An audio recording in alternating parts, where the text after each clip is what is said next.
Welcome time travelers, and welcome new time travelers. As always, if you're new to this channel and enjoy learning historical events from not only the US, but from around the world, please don't forget to hit that like button, comment, and subscribe. Without further ado, let's get into it. Today we're going to start in 1525 when the forces of Habsburg Emperor Charles V annihilated the army of Francis I of France at the Battle of Pavia. In 1737, the Battle of Karnal pitted the invading forces of Nadir Shah of Iran against Muhammad Shah, Mongol Emperor of India. In 1803, Marbury versus Madison, where the U.S. Supreme Court declared an act of Congress unconstitutional, thus establishing the doctrine of judicial review. 1821 is when Augustin de Iturbide made an appeal for independent Mexico in the Augusto Plan. American painter Winslow Homer, who captured the interaction of humans and nature in his watercolors, was born in Boston in 1836. On this day in 1868, the U.S. House of Representatives voted 126 to 47 to impeach President Andrew Johnson, whose lenient Reconstruction policies regarding the South after the Civil War angered radical Republicans in Congress.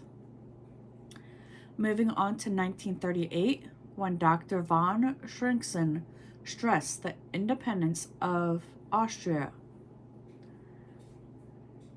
in its relations with Germany.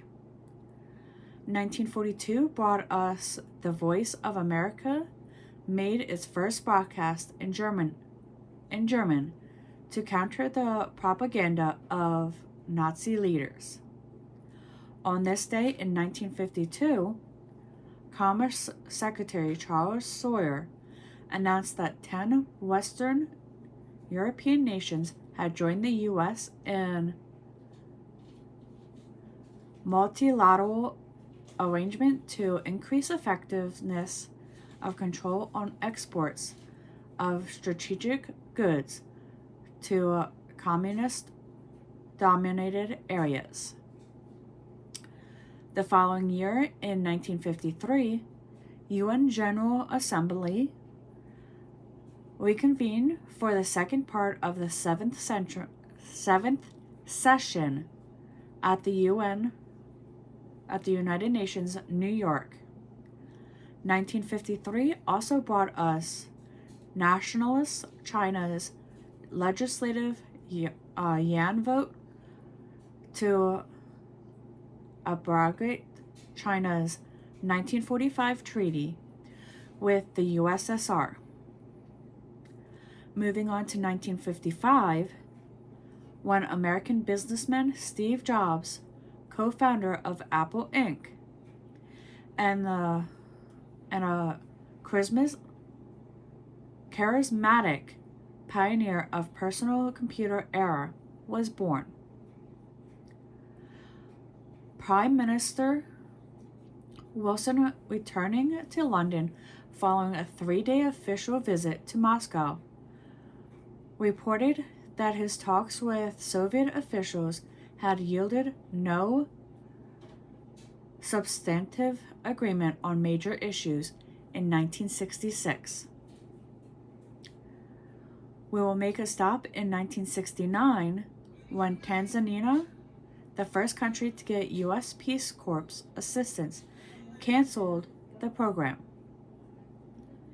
In 1976, the regime of Fidel Castro adopted the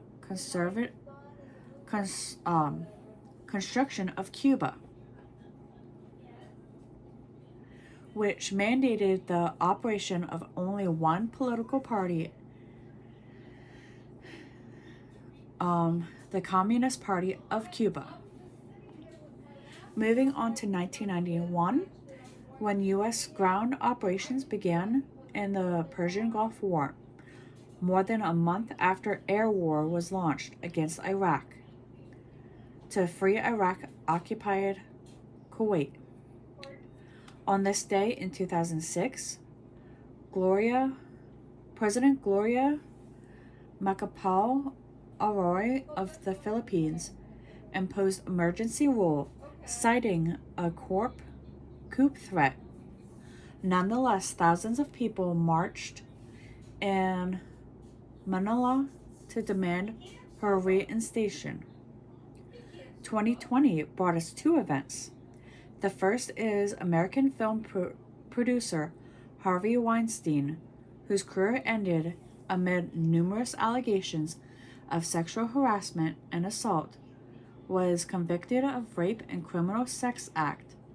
Many viewed the verdict as a victory for the Me Too movement, which sought to assess survivors of sex assault. The second event is American mathematician Katherine Johnson, whose trailblazing work at NASA became known to a wide audience through the book of Hidden Figures and its film adaptation, which both came out in 2016, passed away at the age of 101. 2 years ago, in 2020, some 8 years after illegally annexing Crimea, Russia invaded Ukraine, Russian President Vladimir Putin cited several reasons for the war, including the false claim that Ukraine President Vladimir Zelensky and other government officials were neo-Nazis. And with that, we return to 2024 and our current history. Let's see what this year has in store for us. Until then.